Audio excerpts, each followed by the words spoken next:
Cognitions, speaking the unspeakable with JP. And Stacy D. I'm JP Craddock, and I'm here with the wonderful Stacy D. Love. We are broadcasting here on KUAW Radio, which stands for Knowledge, Understanding, And wisdom. and Wisdom. All right, coming up on the show today, we have our question of the day. We'll get to that around the half Which was hour our question mark. of the day last week, from what I remember. Yes, this is the one that got pushed back. My ex says horrible things about me to our children, most of which are untrue, and the others are inappropriate to share with a kid. How do I defend myself without also discussing inappropriate topics with my kid? So, That's really a good one. because this is so Happens common, a lot. I probably hear this every week. It happened to me. Oh, I'm sorry. My daughter Danielle says, "Mama, I need you to stop being so transparent on this show." Wait, is that the one that lives with you? No, that's the one. That's the truck driver. Who's on the road. Who I have. Okay, can I do my check-in? Wait a minute. Okay, are you going to include why she said that? Yes. Okay. So everyone knows my children are something else because I just let them free spin. Have you seen the parent test? What I told you to watch. Oh no, I haven't seen it yet. Now You when he didn't tell tells me me when to it do comes things, just go on Netflix. Oh, it's on Netflix. It's on Netflix or something. You didn't yeah. say that, D. Yeah, it's on something. That makes it easier. We didn't watch it in real time. Are you gonna turn that down? What's I just going turned it on off. right now? We never watch anything in real time in my home. Okay, so I have a daughter that is truly a truck driver, and she's on the road, and my anxiety has stopped. I mean, I didn't have anxiety about anything no more. You know, when I leave my office at 8:00 at night on 8th in Minnesota, I have my briefcase in one hand and my 9mm in the other hand. I have no anxiety about anything no more, right? I am straight having anxiety. My daughter is on the road, like driving. But she's been a truck driver, hasn't she? No, she just started this. I mean, she Oh, drove she for the just ATA. started. Yeah. But if she can drive the metro in this city where bus drivers get attacked by the passengers, she gonna be okay.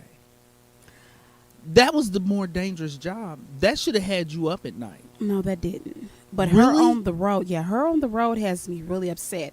And one of my guy friends, he was like, "Stacey, if it was one of the boys, you wouldn't even trip." I said, "You right." So I had to do JP because I really be on JP. But I said there's a double standard. JP says there's not have to be a double standard. There does not have to be. That's what you said. Right. But there is a double standard. But because you said she has a partner also. Yeah, it's She's a partner, not but driving still, by herself. Still, my daughter is on the road. She was driving the metro. For those of you who are not from this area, the metro is the public bus system here. I see bus drivers in therapy. It is dangerous. They get full on attacked on the bus. You have people who just ride the bus all day because it's too cold outside, And they can ride for free. and they don't have anywhere to And be. that's the reason why she changed professions. She is safer now. She over the road. It's still something about her being on these roads. She on a the highway. female.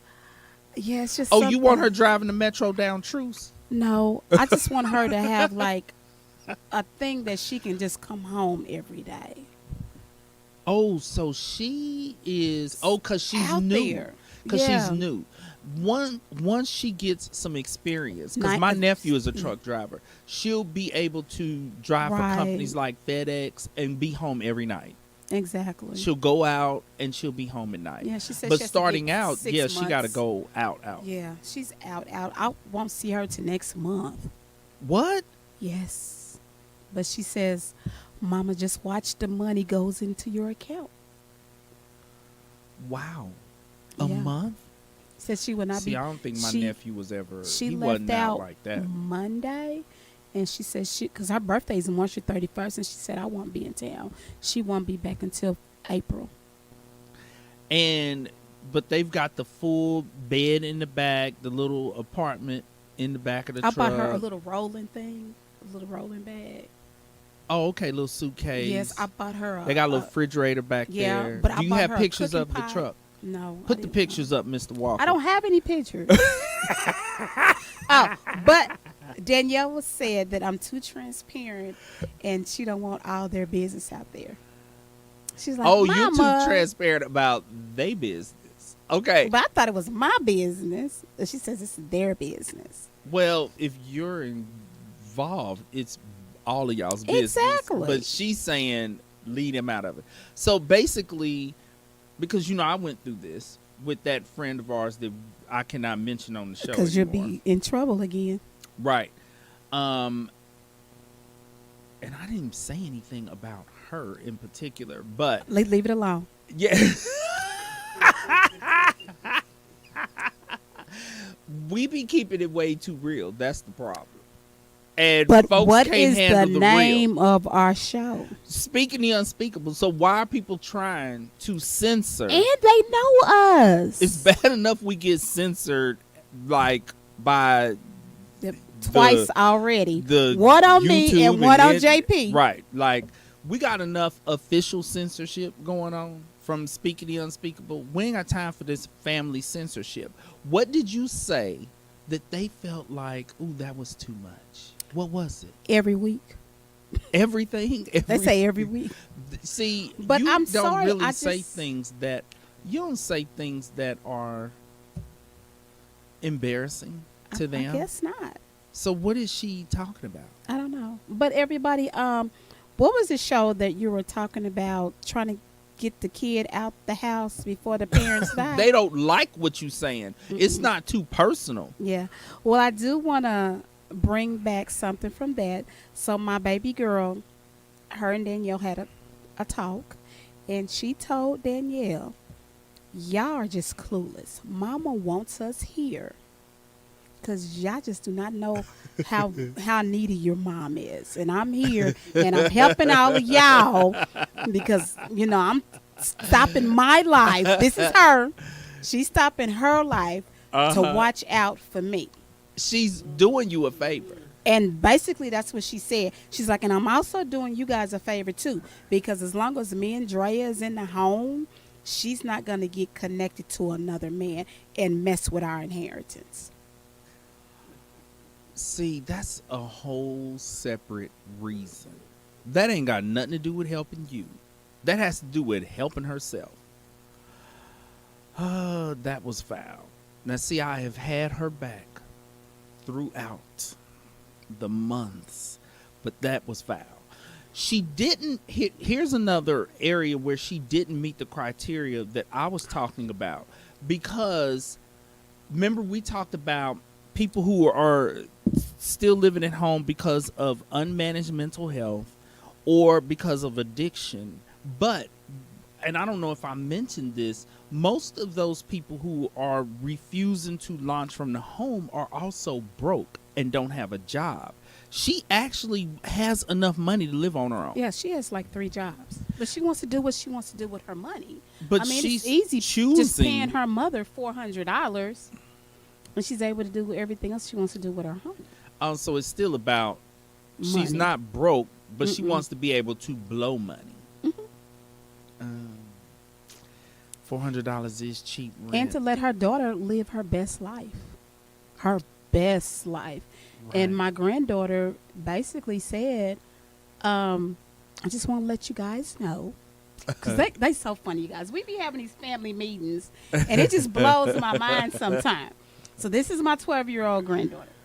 And she, we there having a family meeting because, we were talking about stuff that they don't like to talk about. But we have to talk about it because we as African Americans do not, this is my public service announcement, we do not anticipate death. We do not plan for death. True. So, I generally have these conversations with my Even children when we famous all alone. rich celebrities Yes. will drop dead without a will. Without a will. I have one. I have an estate. I have a person, a lawyer that's over my estate. If he dies, then another lawyer in his firm is going to take over.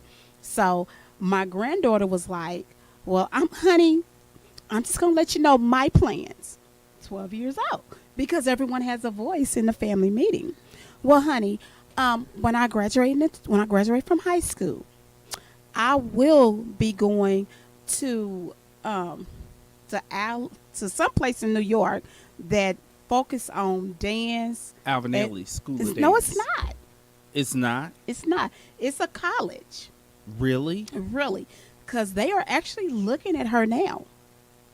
Okay. Yeah. They give her scholarships to some of the little dance things. She's not playing about dance. Yes, she's not playing about dance. Okay. She's going there. She's going to do 4 years there. She's going to dance on Broadway. Oh, She was like, and honey, wonderful. when you and mommy, you're not going with me. I'm gonna need you to start finding you friends now because we have 5.5 years. That is so funny. And she said, and honey, when you get about 70 or 80, I'm gonna come and get you. 70 or 80. Yeah, 70 or 80. Okay. And I'm gonna come and get you, and honey's gonna come live with me. Oh, that's sweet. So I don't know what everybody else is doing, but honey's coming to live with me because I'm going to build her a house outside my house. And I was like, well, Gerald, what if I don't want to go to New York? She was like, honey, you're going to want to go. Don't worry about it. That's sweet. It really was. But then her and the twins started arguing. So I really felt good. Uh-huh. Yeah. But my oldest son did say that he loves that Lynn Shay is there because of the last thing. He wants her to run interference on me finding my Boaz finding me. So he's all for the Omega. The Alpha and Omega is on the same thing there. Yeah. Okay, so another check-in. I just had one of my twins. They turned 16 on Tuesday. Wow, it's really exciting. Twin grandbabies. Yeah, they turned 16. And the baby twin, they're 3 minutes apart. He just got an invitation to the National Honor Society. Which is wonderful. Yeah, so at the dinner, he was telling everybody about the National Honor Society. And then once again, the 12-year-old, my mini-me, went to say that she just broke up with her boyfriend. And the table got silent. She's got a boyfriend. She has a boyfriend. Wow. Yeah. Okay. But she had to break up with him. And I was so excited about what she says because she's 12 years old in the 6th grade. And she said because he was going too fast. Ooh. My sons are they on 59 right now. And they're looking at my daughter like, how are you allowing this? And my daughter's like, I have to let her find her way. I can't keep her locked up. Right. And I was like, y'all be quiet. Let's find out why Drea had to break up with the boyfriend. Right. That was going too fast. He was going too fast because he asked her if he kissed her on her lips. Oh. How would she feel? On her lips. On her lips. And she said, I'm not ready for that. And I have boundaries about that. Oh, that's good. And this relationship is not working. Wow. And not to mention, you have a messed up name that really makes me wonder. His name is Gage. Gage? Yeah, I said, Jarrell, what do that mean? She's like, honey, Gage. Like, he's gauging things. Who named their child Gage? And that just really made me wonder about how his mother and father is. So I was just like, wow. So once again, from the mouth of babes, it's just so funny. But I was so happy that she was able to set those boundaries. Yeah, she's like, no, you should have asked to kiss me on my cheek or my forehead or something. You all trying to be all up on somebody's lips, and we not doing lips yet. Yes. He rushed up on the lips a little too fast. A little too fast. And they had only been going together 4 days. 4 days, and he already rushing up on some lips. Yes, it just really made me be like, Lord, he trying to smudge lip gloss in 4 days. In 4 days, he's doing too much. And she said that, and I was so proud of her about setting those boundaries. Yes, I didn't down her about having a boyfriend because I want her to learn those type of relationships. But it was really good. The moral of the story was about her setting boundaries and knowing what she wants. And knowing what she's going to put up with and not put up with. Right. So I was very proud of her. And here's something for parents to think about, because I see a lot of parents who prohibit their kids from having a boyfriend or girlfriend before like a certain age. Here's the thing: when you prohibit your kids from having a boyfriend or Makes them wanna girlfriend, do it they're more. still having one. They're just not telling you about it. Exactly. It's better for you to basically, I guess, allow them to have one so that you're in the loop and they're talking to you about it. That way you're able to give feedback on things like, when does kissing start? Exactly. Right? And all of those kind of things. So those parents out there who you're prohibiting and you think that your kid ain't got a man or got a woman, They still do. have one. Yeah, they got a boo. And now they're Um, being secretive. and you're outside the loop, and you're not able to give them the knowledge and the guidance that they need for navigating the waters of a relationship. Exactly. So rethink that, people. Please Okay. do. Well, here's my check-in. This is about, let me tell you what I'm going to lead up to. I'm going to lead up to the Chris Rock, Will Smith story. Okay? Because Chris Rock released a brand new stand-up show on Netflix. I seen that. I haven't had, watched TV. I haven't had a chance to hit it. Is it good? Oh, hold on. I'm going to get to it. Okay, so I was meeting with, I didn't even know he had released it. I was meeting with an adult male client who is still experiencing the effects of childhood bullying. And here's something that I want people to be aware of. Bullying that goes unchecked has the potential to do some long-term negative effects upon a person's psyche.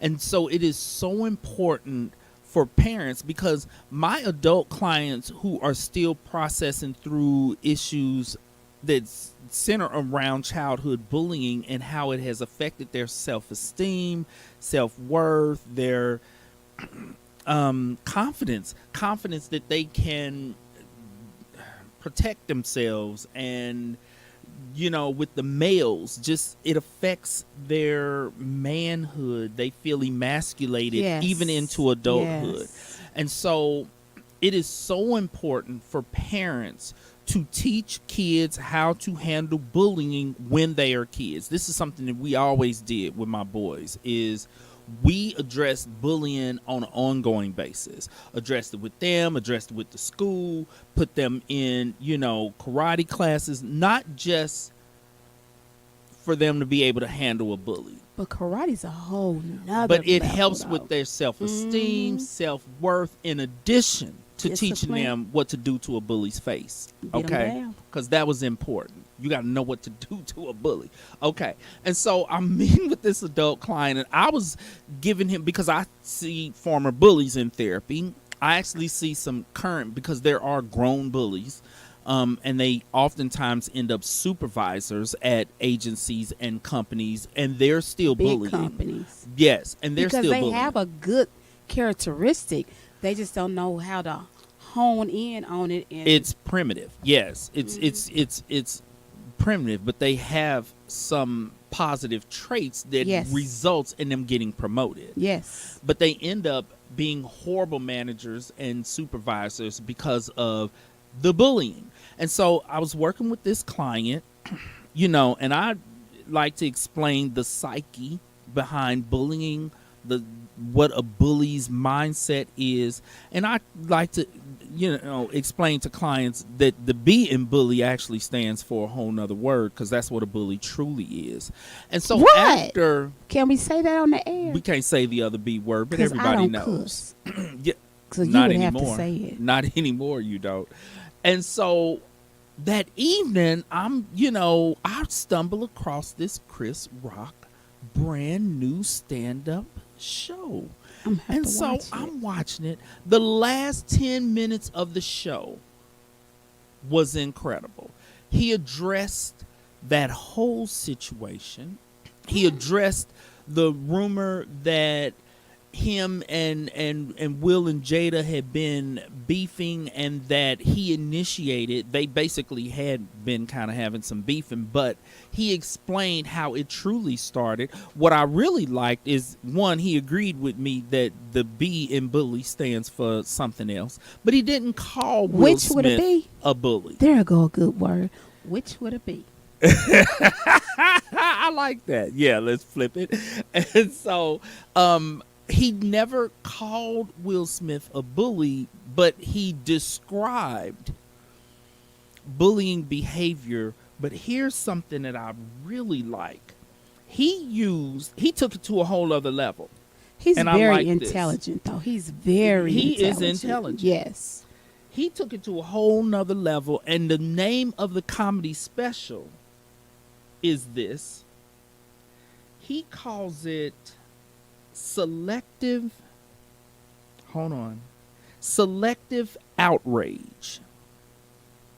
Now, I don't want to spoil this for anybody who has not seen it Go yet. and spoil. You got to check this out, I'm because gonna watch it tonight. he was saying that Will Smith engaged in selective outrage, and that's what bullies do. They do. And one of the things with my male client that I was talking to, because his bully was this real street hood person that had moved to the suburbs and was just wreaking havoc. But once I explained to him the psyche behind bullying, and I didn't use the term selective outrage, I did use the B word. And the reason why I used it was because I explained to him that every bully is not indiscriminately bullying. There's always a few kids in the school that they ain't even messing with. Exactly. Right. So they are selective They about who they selective. bully, as Chris Rock And was saying. guess what? The guy that came from the hood to the suburbs, he probably wasn't even a bully in the hood.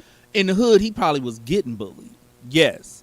But one of the things that my client said as I was explaining that, he ended up remembering an incident where a large white kid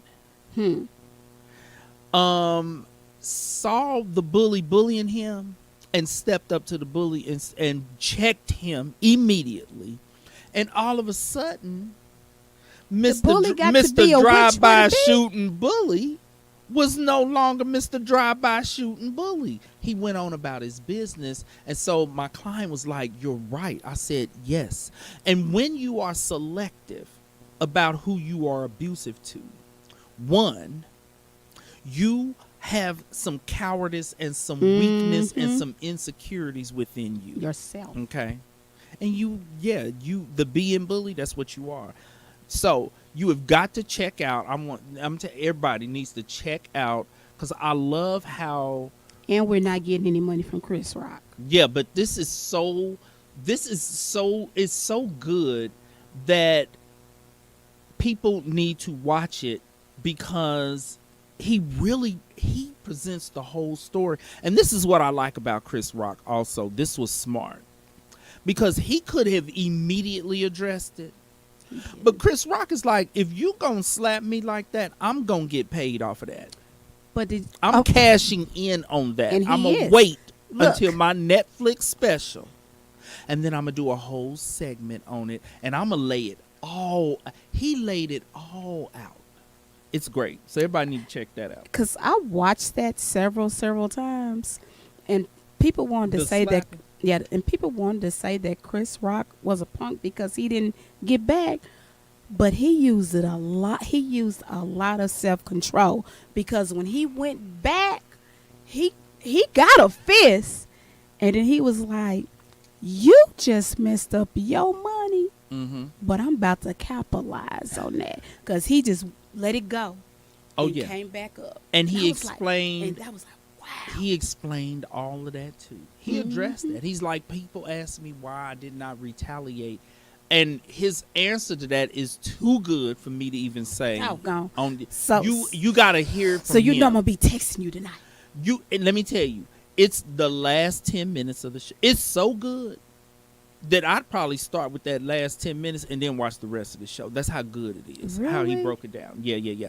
And in That was fact, it was good enough that my clients who I'm seeing who are adults who are struggling with bullying, I'm going to have them watch it because I like, a comedian can break it down and be more raw as they address the psyche behind all of that than what I can in therapy, Really? because it was raw. Yeah, it was raw. Yeah, I mean, he's a comedian, so he cussing up a storm, he doing all that. Yeah. Okay, let's get to mental health and illness in the news. This is real quick, D. I have a question for you. Okay. Because you single.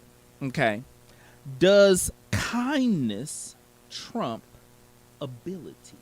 I want you to think about, this is an article. Where I get this? This is an article in Psychology Today by Dr. Spencer. And according to the research, research has found that of the two, okay, and what they're talking about when they say kindness, they're talking about kindness, warmth, a person who is emotionally available. They don't say that in the article, but that's basically what they also mean. I'm helping them out a little bit because they, should have covered that part also. And, intentions, positive intentions. Does that trump ability? And by ability, what they mean is competence. The ability to, like, learn a trade, learn a profession, make good money, manage good money, da-da-da-da-da. So I know that the goal is to have both, okay? I know the D, you want a man who is very capable but also in touch with his emotions, able to be warm and loving to the D, okay? Be sweet to the D. But if you met two guys and they did not embody both traits, one of them was full of ability but maybe a little cold, a little distant, not in touch with his emotions, his sensitive side, okay? He ain't doing all that, okay? And usually they kind of struggle with their communication, okay? But he making money, he making loot. He know how to manage money. He know how to invest money. He know how to do all of that. And so then let's imagine you met another guy who he's warm, he's sensitive, he's endearing to the D. He got the D all up on a pedestal. He's loving, but he's broke. The fool ain't got no money, D. If you if you met these two guys, which would you choose? As of being 54, I'll pass on both. You would pass on both. I'll pass on You both. want the whole package. I want as close to it as I You can want get. the whole package. I'm not taking care of a man. I'm just not. I'm just not. And Okay. remember, I said a long time ago, you have to pay the house note. D, you're leaning towards the man who has ability and competence. I'm going to pass on both because I have been in a good relationship that was very Stacy focused, and I really did enjoy that. So you're going to have to give me more than one day. You have to call and check on me. Make sure I made it to where I need to make it to, and I enjoyed that, and being I like that. sweet to the D. Yes. Okay. Not a punk. Well, let's get But- to what the research says, Let's see what because the I research like to says. present research on this show. Okay, I like to back I'm it up. passing back it on up. both, though. I'm passing on both. The D don't want neither one of I them. don't want Okay. either one. Research finds that of the two, we generally prioritize warmth over competence. In I other don't believe words, that. when evaluating potential relationships, we tend to appraise a warm and incompetent person more positively than a cold and competent one. They don't understand why. Okay, now in this article, what they later ended up addressing is that those scales might start to tip in the other direction, because as a society, competency is more important than it has ever been in the past, because we live in a very technological world. Mm-hmm. And if you date someone who is not competent or capable, even with technology, that can drastically affect the household income. And so what they're saying is, essentially, we don't really live in a world where a person can afford to not be competent. You have to have some competency. Even truck drivers have a whole computer that they have to log in that keeps track of their mileage, their downtime, and their sleep time. And you have to be able to work that. Right. Even with truck driving. I mean, you're driving, and now you have a computer inside the truck that you have to keep They're up not with. just using simple, ooh, we're going to Books. pull up navigation to figure out how to get to And they California. used to, 10 years ago, they had log books. Log books is a time of the past. Even being an over the road trucker, you have to know. And so as I was reading this, because I've always considered myself to be technologically challenged and have joked about that. But as I was reading this and I thought about it, I was like, well, at this point, 100% of my income is generated via telehealth. Mm-hmm. All of my therapy requires me to understand that program, which does more than just present my client on a screen. I'm heading back into the office later this month, but right now I'm still doing the telehealth. But it handles the assessments, intake packets, all of the billing, it scheduling. It does it everything. The chart is electronic. Now, I'm old school, so I also have my paper chart. Now, I still got my 'Cause you print it manila out? folder. You print it I'll out? be printing stuff off and putting it in there, okay? But I got to admit, I like being able to, because I can run the whole thing from my phone also. And I like being able to pull out my stock and chart my session electronically, quickly, just like that. Do it again. And so Show how quickly you can do it. quickly, just like that. And so I was thinking about it and just billing insurance companies and everything. And I'm like, they're right. We live in a technological world. Everything, even the stuff that we do for the radio show, as far as, the YouTube clips that I post on the internet and all of that kind of stuff, like, you cannot be just totally incompetent. So, the goal is to really have both. Okay. I do think that it is good for people, if you are dating, you don't want someone who's cold and distant and emotionally unavailable, which we covered on the show last week or the week before, but they make good money, because those people don't tend to make good parents. Okay. And then you're going to be responsible for providing the kids with all their emotional needs, and that can be draining. So you don't want somebody who's just, competent, but they're emotionally unavailable. And you don't want somebody who's all warm and fuzzy and all of that, which I do think is more important than being competent. But you need this person to be competent. Like, if you're raising kids That's in why a I passed on technological both. world, That's why I passed on both. right, you need a balance. Please, people, don't settle. It's so, I know listeners are like, that's easier said than done, because it's such slim pickings. I'm not saying that who you date has to be 50-50. I'm saying that they need to have a little bit of ability when it comes to being able to have a job, have a profession, manage money. They need to have a little bit of that. Between the two, the emotional aspect is most important. I'm saying that if you meet someone who's warm and engaging and endearing and emotionally available, he needs at least 20% of him better know how to be capable at something. And go to work. Bring home some bacon. And that's setting the bar real low at 20%. That ain't a lot of bacon. That's the fat off the bacon. You better be able to He's pay the bringing house home. note. If you want to be the king, you got to pay for the castle. 20% is not somebody who's gonna have enough money to pay that house note. Okay, D. Well, He's gonna be guess able he's to not gonna buy be some a- groceries. He's gonna be able to maybe pay the light We're bill. not going to switch the roles. Well, according Because to guess your, how I'm going to talk to him? Like he's a witch with a bee. oh, okay.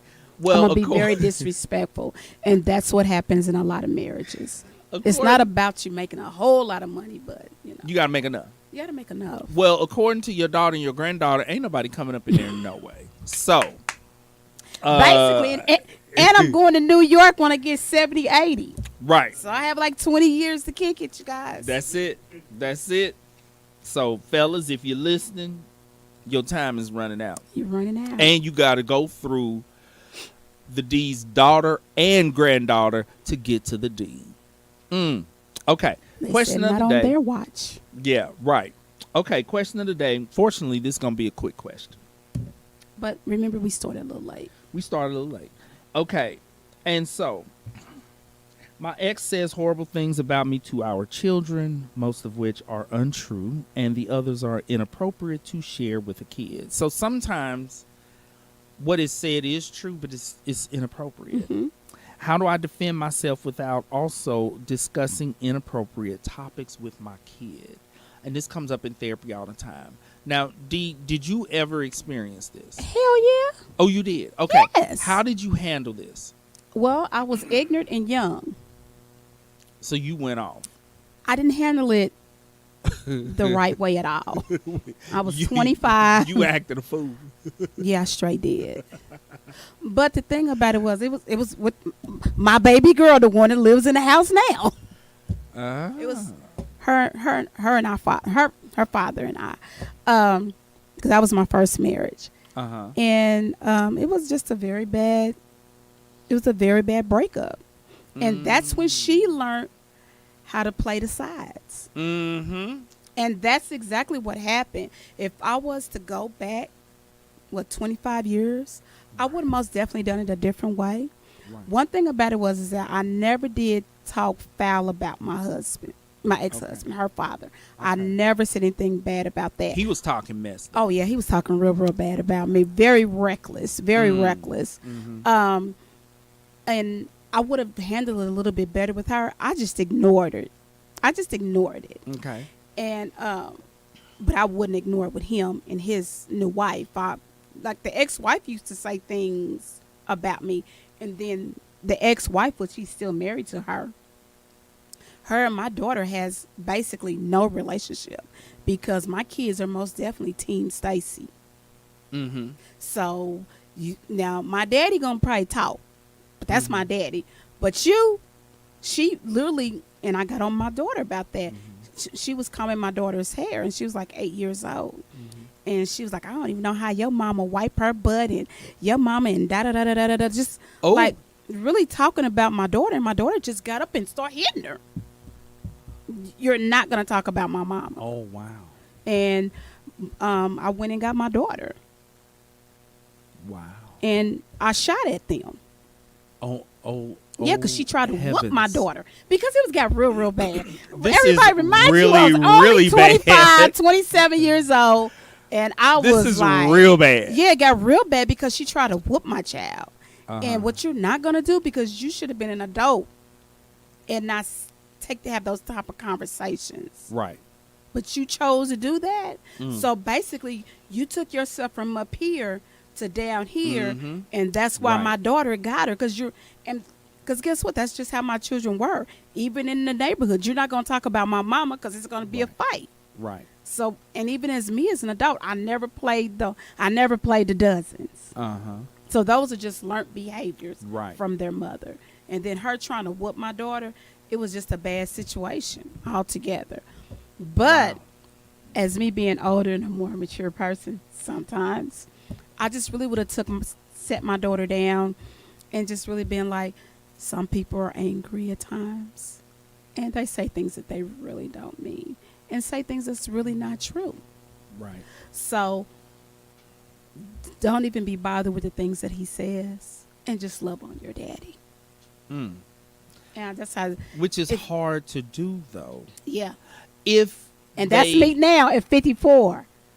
But at 24, it was on and cracking with the Ruger. Pop, pop, pop, pop. Okay, so D, It was all bad. now we about to get into a censorship situation. Here comes the censors. Here's what was working in your favor, though, is that your daughter was aligned with you. Oh, yeah. Most What definitely. I'm seeing a lot of times in therapy is kids coming home from a visit with the other parent, and they are aligned with that parent, and that parent has said horrible things about this parent, and they come home and act a fool with their parent. I would open up the door and tell them to go on and go back. Go Bye. back.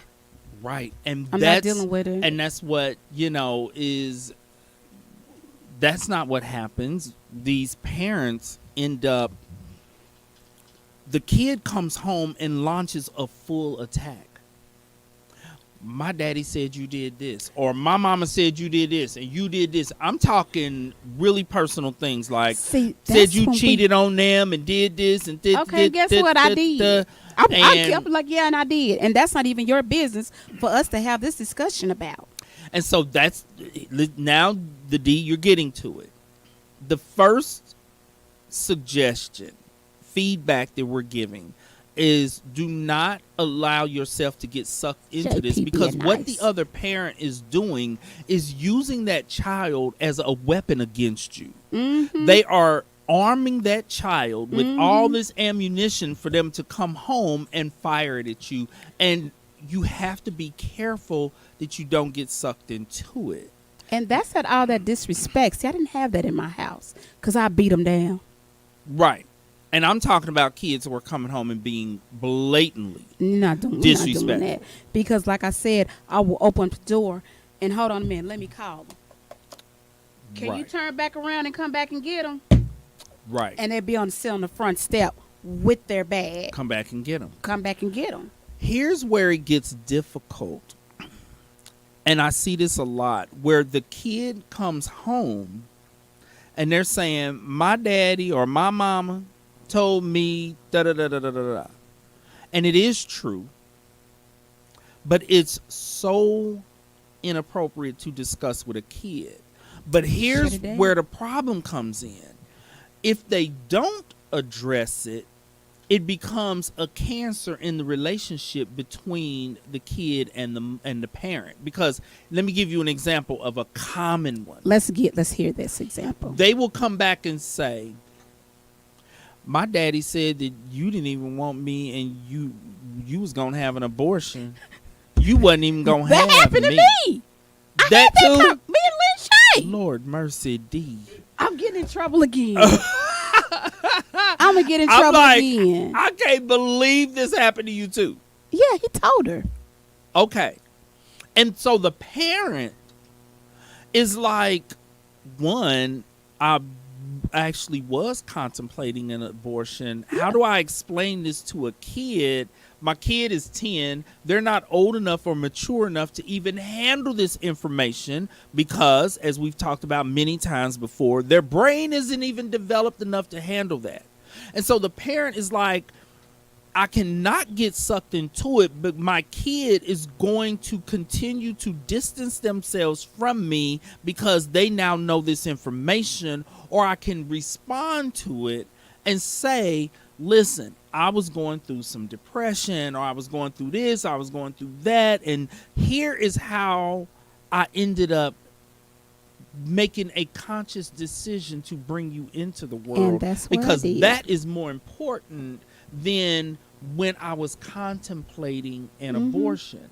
And so in those instances, what I say to those parents is, when you have cancer growing in the relationship with your kid, you are kind of forced to go ahead and address it. You have You to. just need to, one, don't weed out as much, don't give excessive details because it's a kid, but you need to address it enough to destroy that cancer before it spreads through your relationship with your kid. My daughter she was 6 years old. She have Ooh. never brought that back up to me again. Wow. She has never Now, brought how that did back you up to me. respond to that? This is JP speaking Unspeakable, right? Oh, here comes the unspeakable. Well, you done already got us in some censorship trouble. Go ahead, D. Basically, she did come up to me and said, "My daddy said you didn't even want me, that you was about to go to the abortion clinic." Oh, my God. I was like, hell, I was there. Oh, Lord. Oh, Lord, the D. I said, what? I You've was been there. speaking unspeakable for ages. Yeah, I mean, she was sick. She gonna bring it to me. I'm gonna give Right. it back to you. Right. I said, baby girl, I was there. And your daddy came in hooping and hollering and crying on the floor talking about he wanted the baby. If I knew now, I would have went on with it. Because that was only something for him to try to trap me and keep me with him. Mm. Oh, she's 6 years old. And then I told her, and guess what? I went on and I kept you. But guess what? I was pregnant 3 other times before you. And they gone. So aren't you glad that you made it? And I love the hell out of you. Wow. That's intense. And she never have ever, and she's 34 years old, she has never brought that back up to me again. I kept it real. I gave her enough of it, and I told her my reasoning behind I wanted, because your father was abusive. He was jumping on me. And I was pregnant. And those it really are the made her look extenuating different. circumstances. And it really made her look at, you were pregnant with me and he was jumping on you? Yeah. And I didn't want to continue this. And that wouldn't have been nothing but another hold on me that he could have. And I was finna leave him. Right. And then he got into my emotional side. And that's what happened. And I had you. But mind you, 3 other ones didn't make it. Here's what I like that you made clear to her, is that it wasn't about her and not wanting her. Because when a kid is told that by one of their parents, they immediately feel like, my mother did not love me. She did not want me. It's about me. Because kids are naturally egocentric. And so anything that a kid knows about, they think it's their fault. Parents get divorced, it's their fault. Parents having fights, it's their fault. That's just natural for kids to blame themselves for everything. And so what you made clear to her, because he was trying to make her feel like it was about her, because he didn't give the information on what he was doing that led you to the abortion clinic. Exactly. But which means he intentionally wanted her to feel like you were rejecting her. Exactly. And I flipped it on him, though. You flipped it. I flipped it. And you gave her the information that let her know it was never me not wanting you or me not loving you. It was a bad situation. He was not someone that a person should have been having a child with. Exactly. And that's what led you to that decision. Thank God you changed your mind about it, because she's here regardless of what he did. She's here. She's a blessing. But here is the thing that parents who do that do not realize, is that when they do that to attack the other parent, I'm going to destroy y'all's relationship. You're messing up yes, the child. You are doing more damage to the child than you are who you love to your so ex. much. You love so much. Exactly. You love your child so much. So you say that you think you're just arming your child with ammunition to go fire at the parent, and you're going to get satisfaction in that. But what you have to realize is that you are really doing a lot of damage to your child's psyche, because now this child is feeling unwanted. And that could have so many other things down the road. Right. So many things down the road. You can't want to fire bullets at someone so bad that you're using your child as collateral damage. You're willing to do damage to your child because you hate your ex so much. I'm going to get them. I'm going to tell the kid this and da-da-da-da. You jacking up your kid. And this is not something that only men do. This is something that men and women do. They do. Because I have male clients coming in and saying, my ex-wife told our daughter this, told our daughter that, or, you know, or even telling lopsided stories. Well, she cheated on me, da da da da da. He said that too. Or he cheated on me. It's like, and then the parent is like, okay, it's inappropriate for me to tell my kid that, one, I didn't cheat. Two, this is a person who cheated on me throughout our whole marriage. And so that's when it becomes difficult. Like, okay, I have a right to defend myself, but it's hard for me to defend myself because this is a child. Still a child. How do I tell this 10-year-old, really, your parent who told you that is the one that cheated through our whole marriage? And sometimes the parent is like, well, actually, I did cheat after a while because, you know, the marriage was dead. And we separated, or we were about to separate, or da-da-da-da. And so this person cheats through the whole marriage. I retaliate by having an affair. And now they're telling our kid about what I did without telling what they did. And so to parents who are like, okay, I'm not supposed to discuss these adult details with my kid, but my ex is basically presenting that I've been whoring around and they're the one that was whoring around. Their favorite word. Right. And so it is difficult. What you can do in that situation is you explain to your kid, listen, your parent clearly does not have the best relationship with the truth at this point. Oh, that's real good. The best relationship with the truth. Clearly a distant relationship with the truth. And you're too young for me to tell you the truth. What I will tell you is that your parent has a distant relationship with the truth. And when you're old enough and mature enough, because this is my business, if I feel like telling we can come you, back and I'm going to tell you, I can tell you this, you're going to end up shocked and you're going to end up surprised. I'll tell my daughter what I told her. I'm like, hell yeah, I'm a whore. And I enjoyed it. And if your daddy had been a better husband to me and a better father, it wouldn't have never happened. But he was doing it the whole time. And I accidentally fell on some stuff. Oh my goodness. D. I did. I was like, yeah, I was a whore. Oh my goodness. This is so, I can't believe you. And she was 6 years old. This was a good topic for today, D, because like you have a full whole story around this topic. Yeah. Lindsay Head was a terrible man. Oh my goodness. But he loved me. And it's really funny to say that. I think he loved me, and JP gonna say something about this. He literally, when I think back and look at things, he loved me more than any man I have ever had.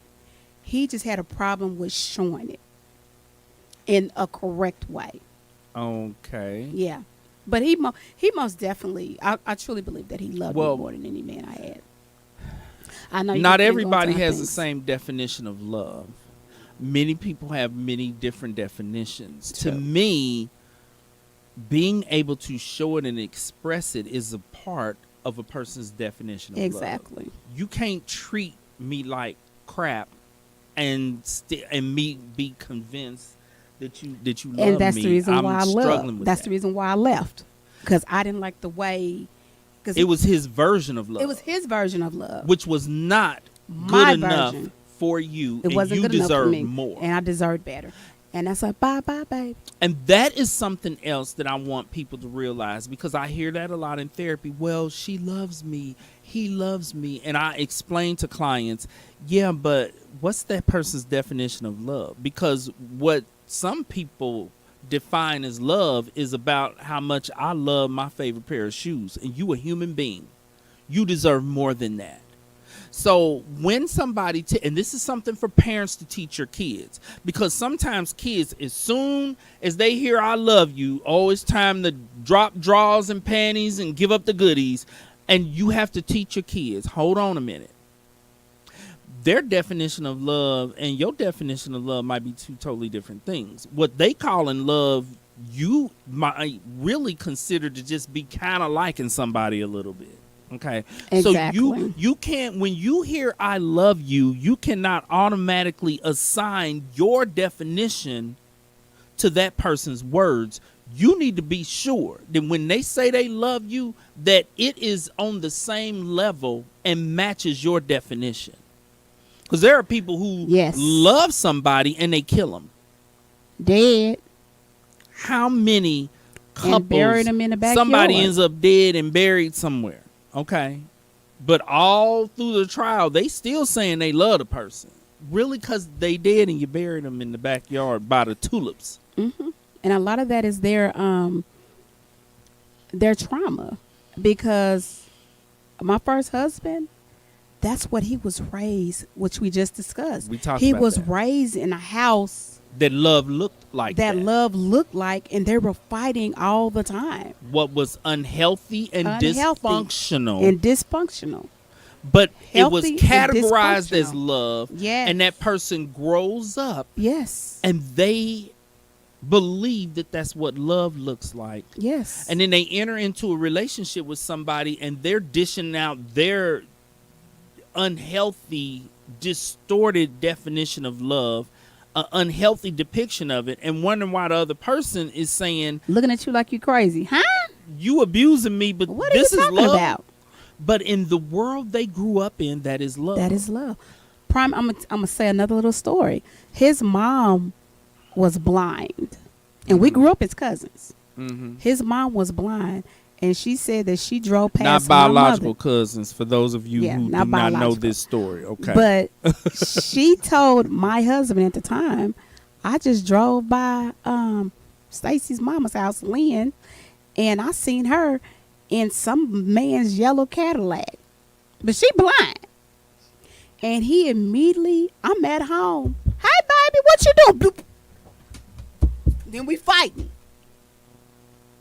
And then after his blind mother told him that she saw you with another man at my mother's house, I was in a yellow. She even did a color, a yellow Cadillac. Number one, my mother didn't play those games. Wow, she didn't play those games. So I went to go somewhere else to see my friend. If that's what you wasn't doing that at home, but I wasn't even exactly right. And I'm come home. I was in the kitchen doing something, and he just immediately came in fighting. Wow. And that's the day that I said I needed to leave. Yeah. That was the day that I said I needed to leave. Yeah. All right. Well, D, I think we covered this more thoroughly than what I was even anticipating, because I didn't know you was going to have all these stories related to this topic. This is why you said you was ready for this last week. This is why you was ready for this last. Yeah, this was transparent. I hope the kids wasn't listening today. Hey, this is me. They gonna be like, we just told this woman that she's too transparent, and she's more transparent than ever today. But people will benefit, and people can be helped from us addressing this topic, because it does happen a lot. And the gist of what we're saying is, yes, sometimes you do have to have these conversations with your kids, because your ex has put it on the table and you can't ignore it that it's on the table. But be careful in how you do it. Don't be giving all the gory details. Give just enough information to prevent a cancer from spreading through the relationship, because what your ex has done is planted a cancer cell in your relationship with your kid, and you do have to remove it.